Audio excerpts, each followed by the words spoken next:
Que este final apocalíptico y escatológico que como que no va al caso y que es un eco del final de la parábola de cizaña, aparece aquí como final también de la parábola de la red. ¿Cómo estás? Te saluda tu amigo Mauricio Pérez, bienvenido a una emisión más de tu programa Pasión por el Evangelio. Como siempre, para mí es un gran placer estar contigo este rato en el que vamos a compartir mucho aprendizaje acerca de la palabra de Dios. Tu programa Pasión por el Evangelio, como sabes, es un programa semanal en el que hacemos un análisis bíblico del Evangelio que leemos en la Santa Misa el domingo, con la idea de que tengas una mayor comprensión de la palabra de Dios, que conozcas el trasfondo de la palabra de Dios que se lee en la Santa Misa, y así una vez que escuches la lectura desde el ambón y posteriormente escuches la homilía de tu sacerdote, tengas una visión mucho más profunda, mucho más amplia, y sobre todo que la palabra de Dios resuene con más fuerza en tu corazón. Este domingo, que es el domingo 17º del tiempo ordinario en el ciclo litúrgico A, que nos enfocamos en el Evangelio según San Mateo, concluimos el discurso en parábolas.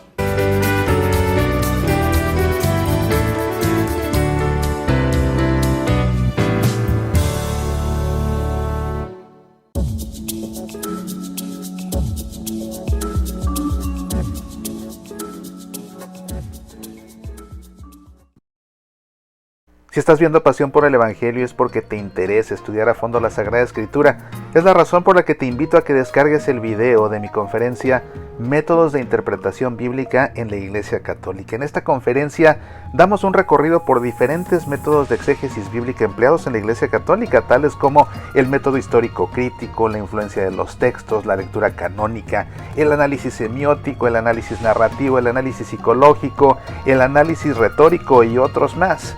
Esta conferencia resulta imprescindible para seminaristas, sacerdotes, lectores de la Santa Misa, coordinadores de círculos bíblicos, catequistas y todo católico interesado en el estudio de la Sagrada Escritura.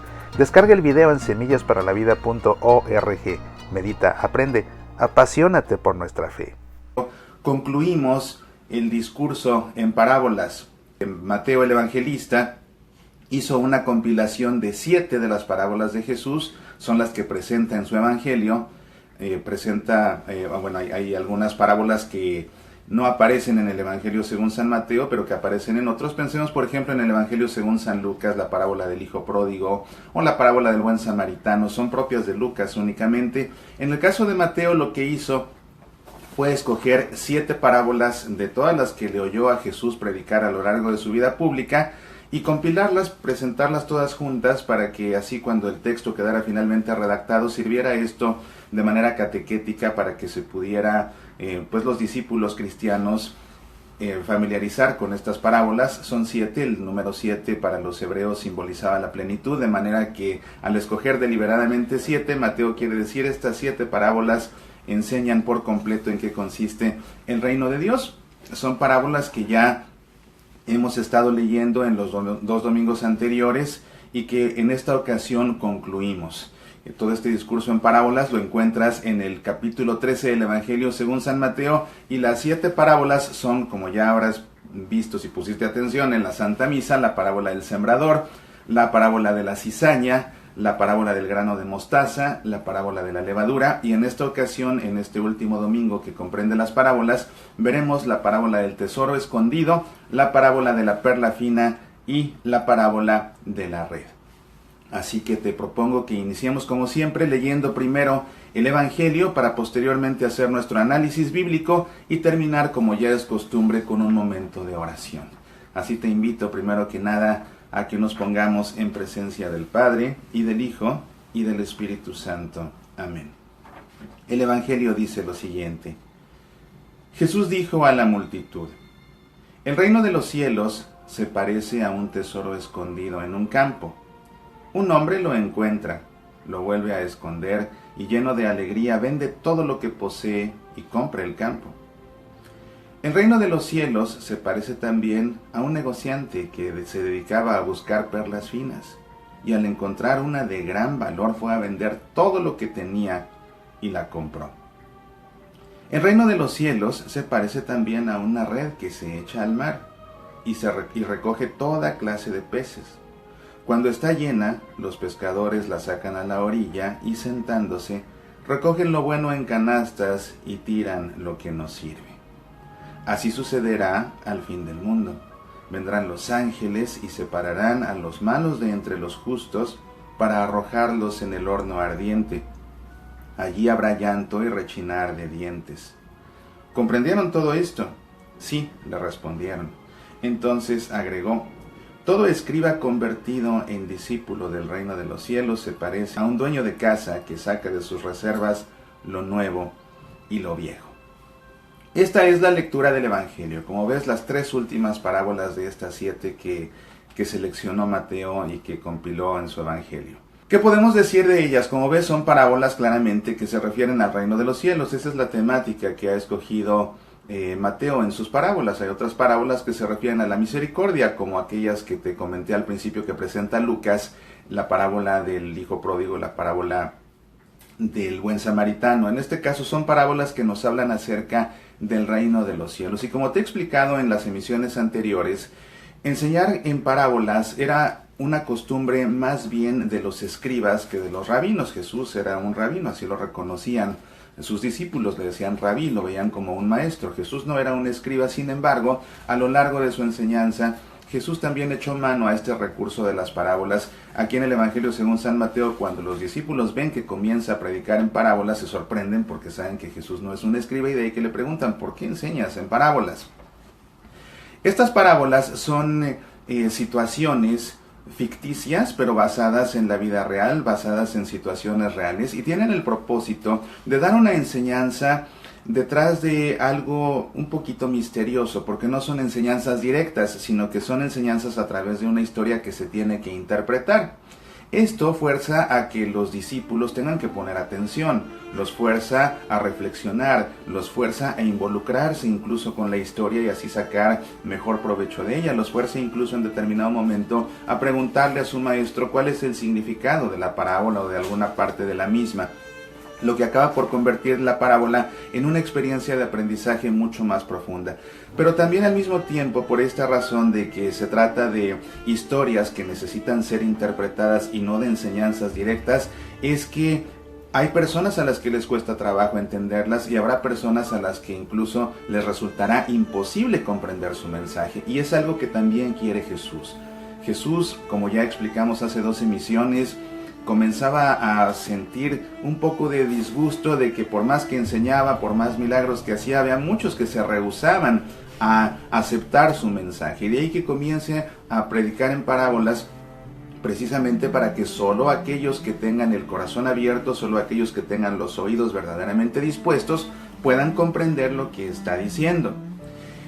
Algo interesante de estas parábolas también que veíamos desde un punto de vista anecdótico y ubicándonos en el contexto, no tanto literario, sino en el contexto de la experiencia de los discípulos que estaban escuchando las parábolas, es que recordarás que todo comienza aquí en el Evangelio de Mateo con que Jesús de repente se le congrega mucha gente para escucharlo y él se sube a una barca, predica desde la barca a la gente que está en la orilla. Y después va a su casa y en la casa sigue hablando con los apóstoles. Y hemos visto cómo Jesús ha enseñado algunas parábolas que tienen un tono en su historia agrícola, ¿verdad? La parábola del sembrador y luego la parábola de la cizaña. Y veíamos cómo, de ahí podíamos deducir que esa comunidad de discípulos a las que Jesús les enseñó estas parábolas debió ser una comunidad de agricultores, que precisamente a ellos les resultaba familiar todo esto de sembrar las semillas, todo esto de la cizaña que se parece al trigo y que es venenosa y no se puede comer, pero que si se ciega desde el principio, pues entonces se va con ella también el trigo bueno. En fin, cosas que para los agricultores eran obvias. Y hoy vamos a ver de hecho otra parábola que también tiene un tono agrícola. Pero los apóstoles, que ellos no eran agricultores, unos eran pescadores, otros como el Mateo mismo, el evangelista Mateo mismo, Leví, era recaudador de impuestos, aquello de la cuestión agrícola no les resultaba familiar. Y de ahí que vemos que en estas 7 parábolas que presenta Mateo, las 2 que les resultan a ellos más difíciles de comprender a los apóstoles son estas agrícolas, la del sembrador, la de la cizaña, y por estas 2 preguntan a Jesús, le piden que les explique porque no entienden. Ya vimos en estas parábolas cómo hay una que pareciera como el colofón de las otras, y tiene ya un sentido no agrícola, sino un sentido más bien relacionado con la pesca. Ya como para que les quede claro, incluso así termina esta perícopa, ¿verdad? Que Jesús les pregunta, ¿entienden? Así como diciéndoles, ahora sí les queda claro. Vamos a ver cada una de estas parábolas, son muy sencillas, realmente no hay mucho que interpretar, pero vale la pena tener presentes algunos puntos que nos ayudan sobre todo a comprender mejor de dónde viene Jesús cuando se le ocurren estas ideas. Por ejemplo, la primera, el reino de los cielos se parece a un tesoro escondido en un campo. Un hombre lo encuentra, lo vuelve a esconder y lleno de alegría vende todo lo que posee y compra el campo. En aquel tiempo la gente pues se hacía de tesoro, sobre todo la gente adinerada, la gente acaudalada, no tenían pues el sistema bancario no era como lo que conocemos ahora, de modo que muchos lo que hacían era que sobre todo el dinero, los grandes comerciantes por ejemplo, el dinero lo guardaban en bolsas, en costales, o lo guardaban en sacos, pues, o lo guardaban en cajas, o en baúles, y lo sepultaban. Y lo que sucedía era que los agrícolas, precisamente al estar sembrando, solían de cuando en cuando encontrar algún tesoro que alguien había escondido. De ahí que, pues, lógicamente, otra vez Jesús dirigiéndose a esta comunidad de agricultores, esto les resulta familiar, porque ellos saben la emoción que da, que de pronto ellos están sembrando con su arado, lo que sea, y de repente se encuentran con una bolsa con dinero, o se encuentran con una caja con dinero, o quizás con joyas o con algo, pero lo más probable es que haya sido más bien dinero. Ellos saben cuál es la emoción de esto, ¿verdad? Bueno, y entonces Jesús lo lleva al máximo, en el sentido de que no es un poco de dinero lo que se encuentra aquí la persona que se lo encuentra, sino que más bien se trata de, dice Jesús, de un tesoro. O sea, es una gran cantidad, es una gran suma, es un tesoro, es muchísimo dinero lo que se encuentra. Entonces, ¿qué hace esta persona? Lo vuelve a sepultar para que nadie sepa, para que nadie lo encuentre, y entonces después va y vende todo lo que tiene, y va entonces ahora con el dueño del campo, para el cual trabajaba este sembrador, y le compra esa parte del terreno. Pero vende todo, entonces eso es lo importante aquí, ese es el mensaje, como para poder ganar el reino, una vez que se encuentra el reino, y aquí estos discípulos ya lo han encontrado, porque ya llegando Jesús al mundo, el reino ha llegado aquí, ya se ha establecido en la tierra con Jesús mismo. De modo que si ya lo encontraron, ya lo descubrieron, bueno, pues entonces el mensaje es: den todo lo que tienen a cambio de este gran tesoro que es el reino mismo. Pero todo, por eso Jesús lo enfatiza, va y vende todo lo que posee, todo, no se quedan con nada. ¿Y para qué vende todo? Para poder comprarle esa parte de terreno a el dueño de ese terreno, para el cual él trabajaba como un jornalero, ¿verdad? Como un campesino en este caso, como un agricultor.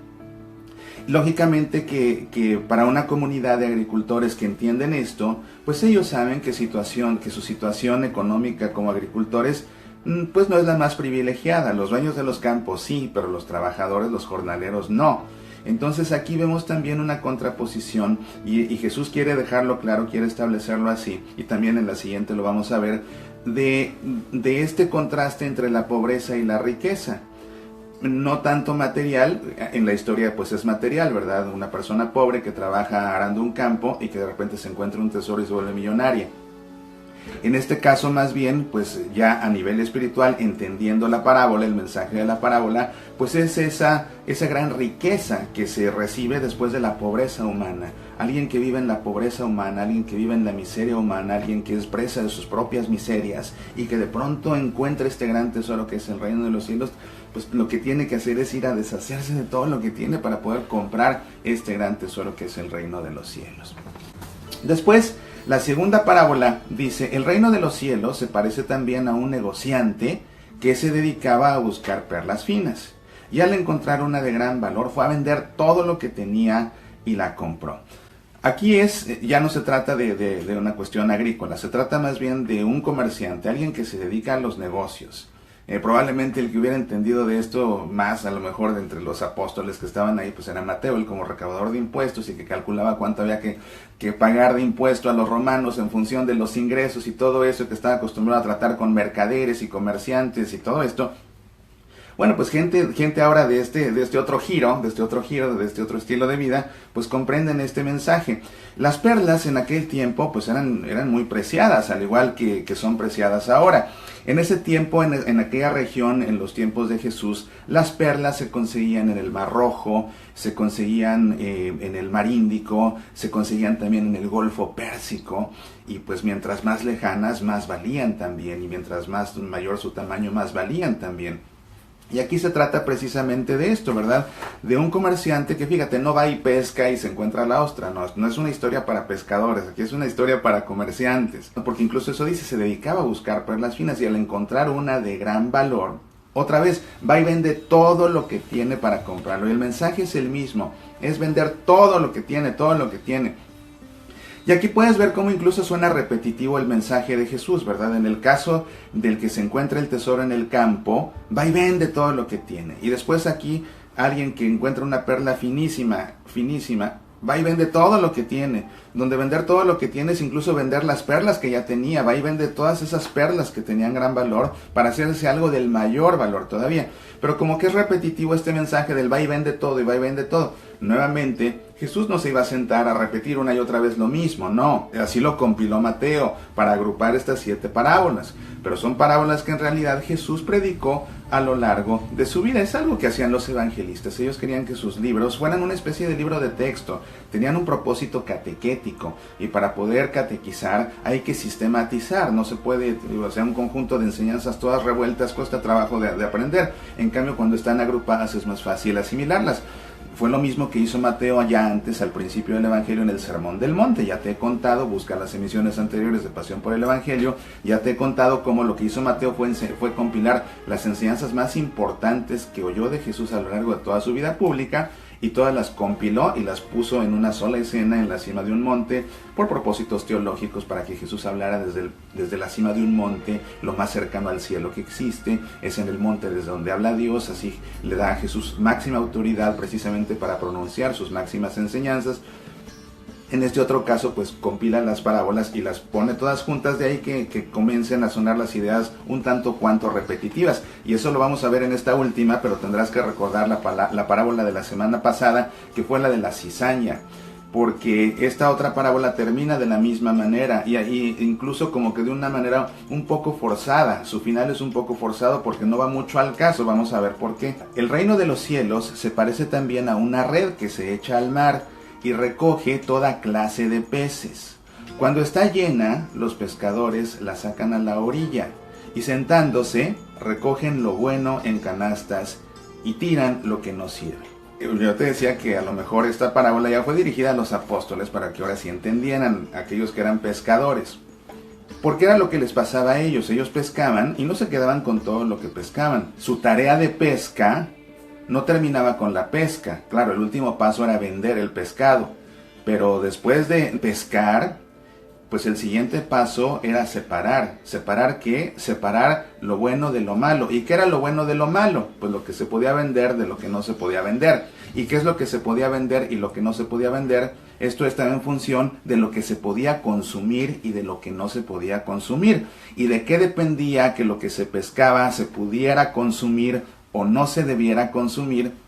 Esto es un tema interesante, porque para comprender esta lógica de los pescadores, de Pedro mismo y de los demás apóstoles pescadores y de los demás pescadores que hubieran escuchado esta parábola de Jesús en algún momento dado, el criterio que ellos empleaban para separar lo bueno de lo malo después de la pesca eran las leyes del pueblo de Dios que encontramos en el libro de Levítico. En el libro de Levítico hay una serie de leyes acerca de la pureza.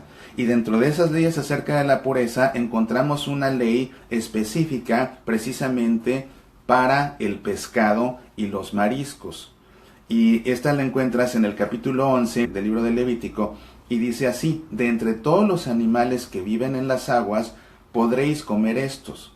Cuantos tienen aletas y escamas, sean de mar o río, los podéis comer. Pero todo lo que carece de aletas y escamas, en mares o ríos, de toda clase de nichos acuáticos y de toda clase de otros animales que viven en el agua, los consideraréis abominables. Esa es la razón por la que nuestros hermanos judíos no consumen mariscos, comen pescado pero no mariscos, no comen ellos pues ostiones, no comen camarones. ¿Por qué no? Porque no tienen aletas ni escamas, como está prescrito aquí en el libro de Levítico. Y en los tiempos de los pescadores de Jesús, judíos todos ellos, pues ellos se regían por este mismo criterio del libro de Levítico. ¿Cuál era la razón de que se considerara impuro un animal para poderlo consumir o de que se considerara puro? Realmente el criterio, pues es un criterio empírico en algunos casos, o sea, cuando ellos veían que consumir algún tipo de alimento, de animal, les hacía daño, los enfermaba, entonces lo consideraban impuro. Esa era una razón. Otra razón para considerar un animal impuro era basándose en los criterios de las religiones, de las sociedades con las que el pueblo de Dios tenía que ver poco a poco.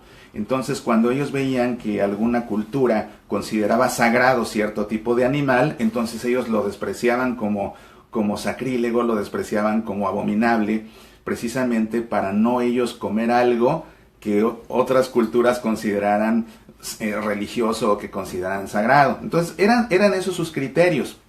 Y cuando se redactan estas leyes o normas que aparecen en el libro de Levítico, estas reglas sobre la pureza, pues estas prácticas ya se tienen de mucho tiempo atrás y lo que se hace es darles un carácter religioso a estas costumbres, estas normas que tenían, y así es que se convierte esto en una ley y es la razón que, bueno, a la fecha, te digo, nuestros hermanos judíos no consumen mariscos, comen pescado pero no mariscos, y fue lo que sucede aquí. Ahora, ¿qué tenemos que hacer nosotros los cristianos? Si el Levítico dice eso y pertenecemos al pueblo de Dios, no significa entonces que tampoco deberíamos comer camarones. Acuérdate que Jesús esto lo aclaró más adelante cuando enseñó que realmente lo que contamina al hombre es lo que sale de su boca, no lo que entra por ella, ¿te acuerdas?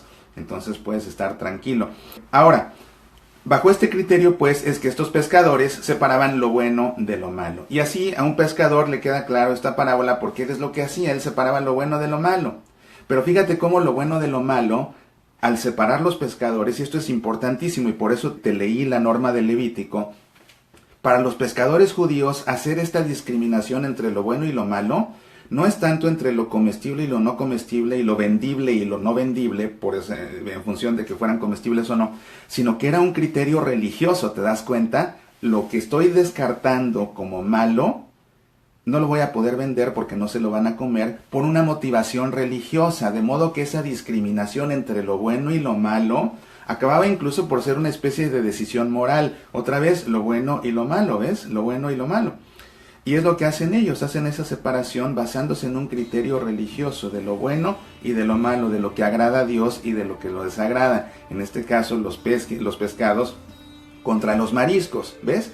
Y bueno, ya quedando claro esto, vemos el final de esta parábola, que es una repetición del final de la parábola de la cizaña. Así sucederá al fin del mundo.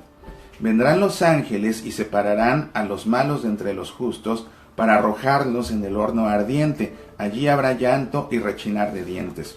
Si te perdiste la emisión anterior de Pasión por el Evangelio, en la que hicimos el análisis de la parábola de la cizaña, tienes que verlo para que comprendas esa parábola, porque es una parábola de estilo apocalíptico y el final es claramente apocalíptico, y ese final apocalíptico, y además no solo apocalíptico sino escatológico, porque habla de lo que va a pasar al final de los tiempos, es ese mismo final que aparece ahora aquí como una repetición.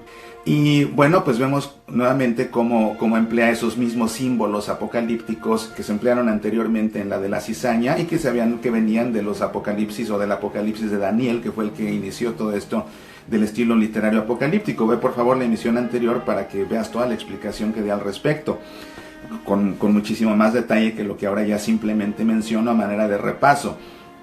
Y entonces dice aquí, bueno, sucederá el fin del mundo. Como ves, es un texto apocalíptico y escatológico al fin del mundo. Vendrán los ángeles y separarán a los malos de entre los justos, escena apocalíptica, para arrojarlos en el horno ardiente. El horno en la Santa Biblia es un símbolo de un fuego que o bien purifica o que o bien castiga.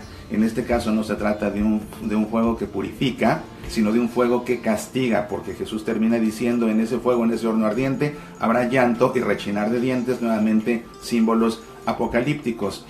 Y algo te iba a decir importante, déjame recordar en este momento. Viendo el horno, como ves, yo te decía que es un final metido como que a fuerzas a esta parábola de la red. ¿Por qué? Porque cuando los pescadores separaban lo bueno de lo malo lo volvían a tirar al agua, no lo quemaban en un horno. Entonces, como que en la narrativa misma no va al caso hablar primero de la red, de los pescadores que separan lo bueno de lo malo, y luego del horno ardiente. No va al caso, porque ellos no quemaban lo malo, simplemente lo descartaban. Así que, bueno, pueden suceder dos cosas con este final, que es una repetición del final de la cizaña. O bien Mateo la agrega para hacer un énfasis, para enfatizar, y a lo mejor la agrega con ese sentido un poquito poético de la poesía hebrea. Nuestra poesía está basada en rimas simétricas y ritmos. La poesía de los hebreos está basada en repeticiones. Por eso cuando ves poemas, ve por ejemplo el libro del Génesis, el poema de la creación. En el libro del Génesis vas a ver que se repiten ideas y se repiten ideas y se repiten ideas. En los salmos de repente hay ideas que se repiten y se repiten y se repiten. Es como ellos hacían su poesía. Entonces puede ser que a lo mejor Mateo cogió ese final, apenas leído o redactado ahí poco antes, y lo volvió a poner aquí por esa razón. O puede ser que a lo mejor Jesús así lo dijo, dado que los apóstoles no entendieron la parábola de la cizaña porque no eran agricultores, y ahora les dice esta sobre la red a ellos que son pescadores y les entiende, pues a lo mejor Jesús les volvió a poner ese final para que les quede claro. No sé, son dos posibilidades que se me ocurren en este momento. Algún sacerdote que esté viendo la emisión, si tiene otro punto de vista, le agradeceré por supuesto que nos lo comparta, ¿verdad? Porque este final apocalíptico y escatológico que como que no va al caso y que es un eco del final de la parábola de la cizaña, aparece aquí como final también de la parábola de la red. Cualquier sacerdote u obispo que esté haciéndonos el favor, por favor, pues comparta con nosotros también su punto de vista. Pero pues esas son las dos ideas que me vienen a la cabeza. Y mira cómo Jesús termina diciéndoles, comprendieron todo, así como diciéndoles, ahora sí comprendieron, no comprendieron las parábolas agrícolas, ahora sí comprenden esta que les hablo de la red, ahora sí comprenden, y dice, sí, le respondieron. Pero más que la cuestión narrativa de que los apóstoles ahora sí entiendan, la cuestión importante es cómo después de que Jesús ya dijo sus 7 parábolas, los discípulos sí entienden. Es decir, el mensaje de Jesús no es un mensaje que se va a quedar en el misterio. La palabra de Jesús es para ser comprendida. Y eso es lo importante, que así es como termina este discurso de Jesús en parábolas en el Evangelio de Mateo, con la comprensión de lo que Jesús ha dicho. Es decir, sus discípulos realmente abrieron sus oídos, abrieron su corazón, tuvieron oídos para escuchar lo que Jesús les comunicó.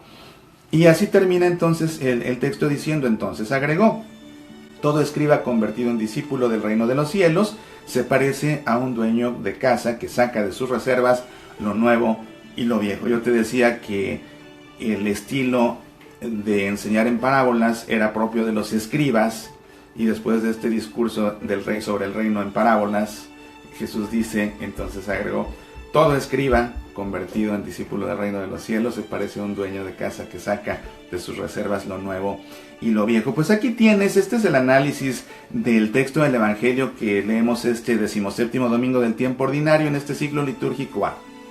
Seguramente que te habrá parecido interesante y estoy seguro que también has aprendido muchas cosas que resultan siempre fascinantes y que te ayudan a visualizar más pues el escenario, el contexto en el que Jesús dijo sus enseñanzas, lo que pasaba por la mente de sus interlocutores, cómo comprendían ellos las cosas, cómo las veían y por qué. A mí siempre me resulta muy interesante este tipo de detalles porque pues nos ayudan a meternos más en el texto en primera persona, nos ayudan a pasar de ser simples espectadores a ser un poco protagonistas, ya entendiendo, pensando como pensaban ellos. Las palabras de Jesús pueden resonar más fuerte, así como les debió resonar a ellos. ¿Qué te parece si te está gustando esta emisión? Por favor, marca que te gusta en Facebook, marca que te gusta en YouTube, comparte el video en Facebook, comparte el video en YouTube, en Twitter, en todas tus redes sociales, para que más personas conozcan nuestro programa, nos sintonicen semana a semana y así puedan aprender. Te invito encarecidamente a que visites nuestro sitio semillasparalavida.org porque estoy seguro que vas a encontrar muchísimo que te va a ayudar a aprender más acerca de nuestra fe y a sentirte en presencia de Dios.